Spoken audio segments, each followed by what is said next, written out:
हम लोग पिछले वीडियो के अंदर ये समझ चुके थे कि पाइथन क्या है। पाइथन के बारे में हम लोग चीज़ें समझे थे कि वो कैसे काम करता है, ये सब चीज़ें। तो आज का जो वीडियो है हमारा, वो है step to learn programming language. यानी कि एक प्रोग्रामिंग लैंग्वेज सीखने का स्टेप क्या होता है, वो चीज़ें हम समझेंगे। और आपको ये जान के आश्चर्य होगा कि कोई भी लैंग्वेज जब हम सीखते हैं, या फिर वो हिंदी है, संस्कृत है, उर्दू है, जो भी है, सबका सीखने का एक ही स्टेप होता है। तो वो स्टेप क्या है वो हम समझेंगे। हम एक तरफ देखेंगे कि प्रोग्रामिंग लैंग्वेज सीखने का क्या स्टेप है, वही इंग्लिश जो हम लोग सीखे थे बचपन में उसका क्या स्टेप था, दोनों को कंपेयर करेंगे। तो सबसे पहले हम बात करते हैं कि देखिए, सबसे पहले हम लोग इंग्लिश सीखे थे तो ए से जेड तक हम लोग सीखे, इसको अल्फ़ाबेट कहते हैं। ठीक है, याद रखिएगा कि आपके कीबोर्ड के अंदर, कंप्यूटर के कीबोर्ड के अंदर जितने बटन हैं वो सबको अल्फ़ाबेट्स बोलते हैं। तो जब हम लोग इंग्लिश सीख रहे थे तो कैपिटल एबीसीडी या स्मॉल एबीसीडी सीखे थे, तो इसको अल्फ़ाबेट्स कहते हैं। ठीक है। और जब हमको एबीसीडी आ गया था तो हम छोटे-छोटे वर्ड्स बनाना सीखे थे। A double P L E apple, B A double L ball. तो इस तरह के छोटे-छोटे वर्ड बनाना सीखे थे। तो मतलब वो अल्फ़ाबेट एबीसीडी से मिलके बना था। ठीक है? तो इसको वर्ड बोलते हैं, वर्ड। ये या हिंदी में इसको शब्द बोलते हैं। हिंदी में जो अल्फ़ाबेट है उसको क, ख, ग बोल सकते हैं। और उसी क, ख, ग से मिलके आपको छोटे-छोटे वर्ड्स राम, मोहन, श्याम ये सब बनता है। तो उसी तरह इंग्लिश में जब अल्फ़ाबेट एबीसीडी आ जाता है तो आप वर्ड बनाना सीखते हैं, छोटे-छोटे वर्ड सी-सी-ए-टी कैट, डी-ओ-जी डॉग, इस तरह। अब ये वर्ड आ जाता है, आपको छोटे-छोटे वर्ड बनाना आ जाता है, तो आप एक सेंटेंस बना लेते हैं। सेंटेंस जैसे कि आई एम गोइंग, ठीक है? इस तरह छोटे-छोटे सेंटेंस बना लेते हैं। I am going to Delhi, ठीक है? दिल्ली। तो इस तरह आप छोटे-छोटे वर्ड्स, मतलब छोटे-छोटे वर्ड्स के बाद आप इसी छोटे-छोटे वर्ड से आप पूरा सेंटेंस बना लेते हैं। जैसे आई एम गोइंग टू, देख रहे हैं? टू दिल्ली। तो यहाँ पे टू एक प्रीपोज़िशन ऐड किया गया है। प्रीपोज़िशन ये है। प्रीपोज़िशन का मतलब होता है पहले से दिया गया वर्ड प्रीपोज़िशन होता है। तो जब आप इंग्लिश सीख रहे थे तो कई सारे वर्ड तो ऐसे भी थे, कई सारे वर्ड्स ऐसे भी हैं, जैसे I am going to Delhi लिखे हैं, तो जो टू है वो हमको पहले से दिया गया वर्ड है। आई एम गोइंग टू में टू पहले से दिया गया वर्ड है जिसको प्रीपोजिशन कहते हैं। तो कुछ पहले से दिए गए वर्ड्स का भी यूज होता है, मतलब इंग्लिश वालों ने पहले से दे दिया गया है कि अगर आपको सेंटेंस बनाना है तो टू, फोर, सिंस ये सब का पहले से यूज करना होगा, तो इसको प्रीपोजिशन बोलते हैं। तो इस तरह सेंटेंस बनाना आ जाता है, पैराग्राफ बनाना आ जाता है, फिर आप एक कहानी लिख लेते हैं। तो इस तरह आप एक इंग्लिश सीखते हैं। तो सेम यही कॉन्सेप्ट है प्रोग्रामिंग लैंग्वेज सीखने का। प्रोग्रामिंग लैंग्वेज में भी आप ए से जेड तक सीखते हैं। 0 से 9 जो होता है डिजिट, उसको अल्फ़ाबेट बोलते हैं। ए से 9 और 0 से 9 के, ए से जेड और 0 से 9 के बीच जो होता है उसको अल्फ़ाबेट बोलते हैं। मतलब ये ध्यान रखना है कि जो भी आपके कीबोर्ड के अंदर बटन है उसको अल्फ़ाबेट कहते हैं। प्रोग्रामिंग में जब अल्फ़ाबेट बनाने आ जाता है तो छोटे-छोटे, देखिए इंग्लिश जब सीख रहे थे तो अल्फ़ाबेट आ गया था तो छोटे-छोटे वर्ड्स बनाते थे। तो उसी तरह जब प्रोग्रामिंग के अंदर अल्फ़ाबेट्स आ जाता है तो छोटे-छोटे स्मॉल वर्ड्स होते हैं प्रोग्रामिंग के अंदर, उसको टोकन्स बोलते हैं। जब भी आपसे कोई पूछे कि टोकन क्या है, तो बोलना है कि एक स्मॉलेस्ट यूनिट ऑफ प्रोग्राम को हम लोग टोकन कहते हैं। ठीक है? छोटे-छोटे जो प्रोग्रामिंग में वर्ड्स यूज़ होते हैं उसको टोकन कहते हैं। अब टोकन से बाद प्रोग्रामिंग में इंस्ट्रक्शन आता है। जैसे कि इंस्ट्रक्शन का मतलब है कि आप उस प्रोग्रामिंग लैंग्वेज में जो कोडिंग किए हैं उससे क्या काम करवाना चाहते हैं। 2 नंबर का ऐड करवाना चाहते हैं, कैलकुलेटर बनाना है, गेम बनाना है। तो ये जो कोड लिखते हैं ना, तो कोडिंग में उस कोडिंग के पार्ट से क्या करवाना चाहते हैं, कौन-सा काम करवाना चाहते हैं, तो उसी को इंस्ट्रक्शन बोलते हैं। ठीक है? सेट ऑफ प्रोग्राम को इंस्ट्रक्शन बोलते हैं। मतलब एक प्रोग्राम लिखा हुआ है कि उसका पर्टिकुलर काम क्या है, उसी को इंस्ट्रक्शन बोलते हैं। उसके बाद आता है प्रोग्राम। तो जब इंस्ट्रक्शन लिख लेते हैं और वो अच्छे से काम कर जाता है तो उसी को हम प्रोग्राम बोलते हैं, एकदम पूरा ढेर सारा। जैसे मान लीजिए आपको मान लीजिए एक गेम बनाना है, तो गेम बनाने के लिए जो आप कोड लिखे हैं, तो जो कोड लिखे हैं तो उसमें कई सारे पार्ट होगा, तो उस पार्ट को ही इंस्ट्रक्शन बोलते हैं। और जब पूरा गेम बन जाता है तो उसी को प्रोग्राम बोलते हैं। ठीक है, तो ये चीजें आप समझ गए होंगे। अब देखिए टोकन्स हम क्या बताए, टोकन्स एक प्रोग्रामिंग में जो स्मॉलेस्ट यूनिट होता है उसको हम टोकन्स कहते हैं। हमेशा ये ध्यान रखिएगा कि टोकन्स का डिफिनीशन यही होता है कि smallest unit of program is called token. ठीक है, एक कोडिंग में जो भी हम छोटे छोटे वर्ड्स यूज करते हैं वो उसको टोकन्स बोलते हैं। और जो टोकन्स होता है वो 4 टाइप्स का होता है। देखिए सबसे पहले यहाँ पे आइडेंटिफायर है, कीवर्ड्स है, ऑपरेटर्स है, लिटरल्स है। तो आइडेंटिफायर क्या होता है, आइडेंटिफायर देखिए टोकन 4 टाइप का है, मतलब उसी के अंदर में हम समझ रहे हैं। देखिए आइडेंटिफायर क्या होता है, जब भी प्रोग्रामिंग में नाम रखते हैं ना तो नाम रखने का एक तरीका होता है, उसी को आइडेंटिफायर कहते हैं। जैसे कि नाम रखने का तरीका का मतलब क्या है, जैसे कि प्रोग्रामिंग में आप नाम रख रहे हैं, जैसे कि रोल लिख रहे हैं, रोल नंबर। ठीक है, तो जब रोल नंबर लिख रहे हैं ना तो आप एक साथ लिखिए रोल नंबर, स्पेस नहीं देना है बीच में। या फिर रोल नंबर को आप ऐसे लिख सकते हैं, रोल और अंडरस्कोर नेम। ठीक है, इस तरह लिख सकते हैं। तो रूल बनाया गया है, जैसे कि रोल नंबर लिखना है तो पहले आप डिजिट दे दीजिएगा, दो रोल नंबर, तो इस तरह गलत हो जाएगा। आगे जो है इधर लेफ्ट साइड में आप कोई डिजिट यूज नहीं कर सकते हैं। अगर डिजिट यूज करने का ही मन है ना तो आप बाद में कर लीजिए। तो जब भी आप नाम रखेंगे ना तो ये चीजें आपको ध्यान रखना है कि नंबर आगे नहीं होगा, बाद में आप दे सकते हैं, इस तरफ दे सकते हैं, तो ये सही है। स्पेस नहीं देना है, स्पेस की जगह अंडरस्कोर दे सकते हैं, डैश भी नहीं देना है। जैसे कि रोल लिख रहे हैं तो रोल लिखिए और स्पेस की जगह डैश भी नहीं देना है, अंडरस्कोर दे सकते हैं, डैश नहीं दे सकते हैं। रोल नंबर ऐसे लिखना है तो डैश दे के नहीं दे सकते। तो ये कुछ रूल्स हैं जो कि ये आपको ध्यान रखना होता है प्रोग्रामिंग के अंदर। तो आप ये चीजें समझ गए। तो ये होता है आइडेंटिफायर। आइडेंटिफायर का मतलब यही है कि नाम रखने के तरीके को आइडेंटिफायर कहते हैं। ठीक है, उसके बाद कीवर्ड्स है, ऑपरेटर है, लिटरल्स है, सबको हम लाइन बाय लाइन समझेंगे। तो आइडेंटिफायर समझे कि नाम रखने के तरीके को आइडेंटिफायर कहते हैं।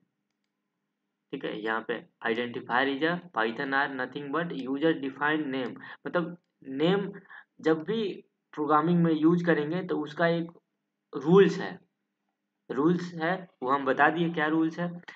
और यहाँ पे ध्यान रखना है कि पाइथन एक केस सेंसिटिव लैंग्वेज है। केस सेंसिटिव का मतलब है कि जैसे कि आप आर एम राम लिखे हैं ना और आर एम राम लिखे हैं, तो ये दोनों अलग अलग मानता है कि ये राम अलग है, ये राम अलग है, ये दोनों इस नाम को अलग अलग मानता है। तो आपको ध्यान रखना है कि आप कैपिटल लिखे हैं या स्मॉल लिखे हैं, ये दोनों को डिफरेंस समझता है। ठीक है, अब देखिए जैसे कि हम यहाँ पे कीवर्ड्स समझेंगे। कीवर्ड्स क्या होता है, जैसे कि हम देखें कि आई एम इंग्लिश में I am going to Delhi लिखते हैं, I am going to Delhi. ठीक है, तो ये एक इंग्लिश का वर्ड है। तो यहाँ पे देखिए जैसे I am going to Delhi में टू यहाँ पे लगा हुआ है, तो इस टू को आप इंग्लिश में प्रीपोजिशन कहते हैं। प्रीपोजिशन, प्री का मतलब होता है पहले से दिया हुआ वर्ड प्रीपोजिशन कहलाता है। ठीक है, ये दे दिया गया है, इंग्लिश वालों की तरफ से दे दिया गया है। तो उसी तरह से ये जो टू है, फोर है, सिंस है, कभी कभी हम यूज करते हैं ना, फोर यूज करते हैं। तो उसी तरह से प्रोग्रामिंग में भी ऐसे कुछ वर्ड्स, रिजर्व वर्ड्स दिए गए हैं। ये याद नहीं रखना है, आपको यूज करते करते समझ आएगा। ये सब पाइथन में प्री डिफाइंड कुछ वर्ड्स हमको दिए गए हैं जो कि प्रोग्रामिंग में हमको यूज करना होता है। ठीक है, इसके बिना यूज के हम कोड नहीं कर पाते हैं। तो कुछ वर्ड्स दिए गए हैं प्रोग्रामिंग में, उसको रिजर्व कीवर्ड बोलते हैं। तो ये ध्यान रखना है, ठीक है। अब बात आती है कि ऑपरेटर एंड लिटरल्स क्या होता है, इसको समझेंगे। जैसे कि देखिए, ऑपरेटर याद रखना है कि ऑपरेटर क्या होता है कि जैसे कि हम कोई नंबर को जोड़ रहे हैं, 2+5 कर रहे हैं, 6+2 कर रहे हैं, 6+2 कर रहे हैं, या 3-2 कर रहे हैं, ठीक है, या फिर कुछ भी कर रहे हैं, 1 × 0 कर रहे हैं। तो ये प्लस माइनस मल्टीप्लिकेशन डिवीजन जो भी कर रहे हैं, प्लस माइनस डिवीजन, इसी को ऑपरेटर कहते हैं, ठीक है। जैसे कि यहाँ पे x = 4 × 8 लिखा हुआ है, तो ये जो इक्वल टू है, इनटू है, ये सबको ऑपरेटर कहते हैं, ठीक है। जब भी कोई भी ऑपरेशन कर रहे हैं, plus operation, minus operation, multiplication operation, कुछ भी कर रहे हैं, तो उसके लिए हमको ऑपरेटर की आवश्यकता होती है, और साथ साथ ऑपरेंड की आवश्यकता होती है। ऑपरेंड जो ये 4 और 8 है, जैसे यहाँ 2 और 5 है, तो 2 और 5 एक ऑपरेंड्स है, ठीक है, 2 और 5 ऑपरेंड्स है, या 3-2 है, ये ऑपरेंड्स बोलेंगे, 1-0 है, ये ऑपरेंड्स बोलेंगे, और ये इंटू, माइनस, प्लस, ये सब एक ऑपरेटर है, ठीक है।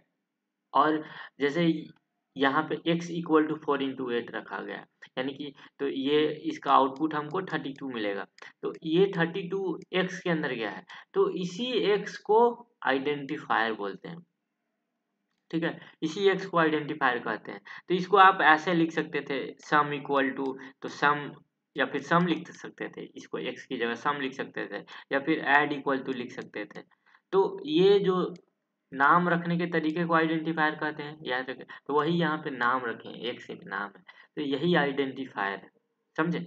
तो हम लोग समझ गए कि क्या क्या चीजें होती है।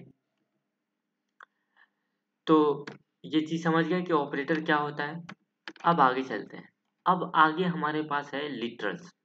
देखिए लिटरल्स क्या होता है, जो भी, देखिए यहाँ पे लिखा हुआ है कि the other built in object in Python are literals, मतलब कुछ बिल्ट इन चीजें हमको दिया गया है पहले से बनाया हुआ।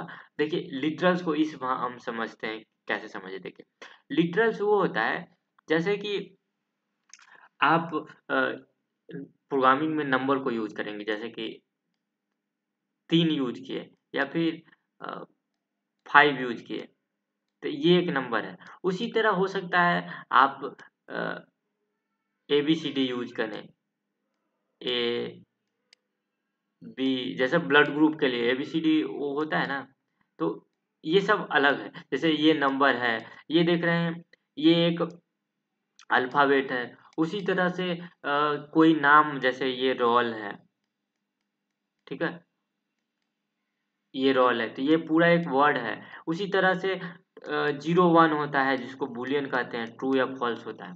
तो ये सब अलग अलग कैटेगरी का है। तो उसी तरह से देखिए, न्यूमेरिक के अंदर, न्यूमेरिक का मतलब होता है नंबर, तो ये जो नंबर है 3, 5, 3.2, 6.5, तो देखिए 3, 5, ये एक नंबर है, 3 और 5, इसमें पॉइंट नहीं है, तो इसको इंटीजर बोलते हैं, ठीक है। जिसके अंदर पॉइंट नहीं आता है उसको न्यूमेरिक, वो तो न्यूमेरिक है, न्यूमेरिक इंटीजर बोल सकते हैं। और जिसके अंदर पॉइंट होता है, जैसे दशमलव वाला होता है, उसको हम फ्लोट बोलते हैं। देखिए 3.2 एक फ्लोट है, 6.5 एक फ्लोट है, ये एक फ्लोट नंबर है। और ये 3, 5, 1, 2, 3, 6, 7, 8, 9, 10, ये सब इसको इंटीजर बोलेंगे, ठीक है, इसको इंटीजर बोलेंगे, इंटीजर बोलेंगे, ठीक है, याद रखिएगा इंटीजर बोलेंगे। और जो पॉइंट में है उसको फ्लोट बोलेंगे, ठीक है, ये समझ गए। अब जो सिंगल सिंगल है, जैसे RAM, राम एक पूरा वर्ड है, तो इस वर्ड को बनाने के लिए हमको सिंगल सिंगल लिखा होगा ना, R, फिर ए और एम, अलग अलग, ये अलग अलग अल्फाबेट मिल के बना है। तो इस जो अलग अलग है, आर है, ए है, एम है, तो इसी को कैरेक्टर बोलते हैं प्रोग्रामिंग में। मतलब उधर अल्फाबेट बोलते थे, सिंगल ABCD को अल्फाबेट बोलते हैं, इधर जो सिंगल होता है उसको कैरेक्टर बोलते हैं। सिंगल अल्फाबेट जो होता है उसको कैरेक्टर बोलते हैं प्रोग्रामिंग में। और जो, जैसे ये राम है, तो राम पूरा एक वर्ड है, इंग्लिश में वर्ड बोलते हैं, और यहाँ पे प्रोग्रामिंग में स्ट्रिंग बोलते हैं। जो वर्ड्स होता है उधर इधर स्ट्रिंग बोला जाता है। तो आप समझ गए कैरेक्टर मतलब जो जैसे कैरेक्टर क्या होता है कि जो सिंगल अल्फाबेट होता है उसको कैरेक्टर बोलते हैं, और स्ट्रिंग आपको याद रखना है कि जो नाम होता है, पूरा नाम पूरा एक वर्ड वो स्ट्रिंग होता है। और जब भी स्ट्रिंग लिखेंगे ना, जैसे कि आप स्टोर करवाए मेमोरी में नेम इक्वल टू राम, तो जब भी नाम को यूज होगा प्रोग्रामिंग में तो वो डबल कोडेड में लिखेंगे। ठीक है, ठीक है, राम, तो ये डबल कोडेड में लिखेंगे। ठीक है, जब भी कोई नाम स्टोर करवाएंगे मेमोरी के अंदर, जैसे कि नेम NAME लिखे हैं, तो ये तो एक आइडेंटिफायर हुआ, और इसी के अंदर राम चला गया है, तो ये राम को स्टोर करवाए है ना, तो इसको आप स्ट्रिंग बोलेंगे। ठीक है, ये ध्यान रखना है कि इसको स्ट्रिंग बोलेंगे। जो डबल कोडेड में लिखते हैं उसको स्ट्रिंग बोलते हैं प्रोग्रामिंग के अंदर, और इंग्लिश में डबल कोडेड में, इंग्लिश में जो इंग्लिश में जो वर्ड होता है प्रोग्रामिंग में उसको स्ट्रिंग बोलते हैं। हिंदी में वर्ड को ही शब्द बोलते हैं। तो इस तरह आपको याद रखना है। ठीक है, तो हम लोग समझ के, अब बुलियन यहाँ पे है, देखिए बुलियन का मतलब होता है ट्रू या फॉल्स। कंप्यूटर ट्रू या फॉल्स 0 1 समझता है ना, ट्रू या फॉल्स। ठीक है, ट्रू या फॉल्स, ट्रू का मतलब होता है 1 और फॉल्स का मतलब होता है 0। तो ये चीजें आप समझ गए कि न्यूमेरिक क्या होता है। न्यूमेरिक में 1 2 3 होता है, न्यूमेरिक में 1 2 3 होता है, जिसके अंदर पॉइंट नहीं होता है तो वो न्यूमेरिक होता है। ठीक है, न्यूमेरिक में पॉइंट नहीं होता है। उसी तरह बुलियन क्या होता है, बुलियन जिसमें ट्रू और फॉल्स होता है 0 1। कैरेक्टर क्या होता है, कैरेक्टर सिंगल अल्फाबेट को कैरेक्टर बोलते हैं। स्ट्रिंग किसको बोलते हैं, कलेक्शन ऑफ कैरेक्टर, यानी कि जो कलेक्शन ऑफ अल्फाबेट है, जैसे ABCD जो है, ABCD एक जैसे ब्लड ग्रुप है, बी पॉजिटिव, ए, तो ये सब जो है ना, ये सब इसको कैरेक्टर बोलेंगे। ठीक है, ये कैरेक्टर हुआ। और स्ट्रिंग क्या हुआ, जब कलेक्शन ऑफ कैरेक्टर को स्ट्रिंग बोलेंगे, जैसे कलेक्शन ऑफ अल्फाबेट को वर्ड बोलते हैं ना, तो उसी तरह है ये। तो आप इतना चीज समझिए कि क्या होता है सारा चीजें। तो अब इस वीडियो के लिए इतना ही रखते हैं। Thank you.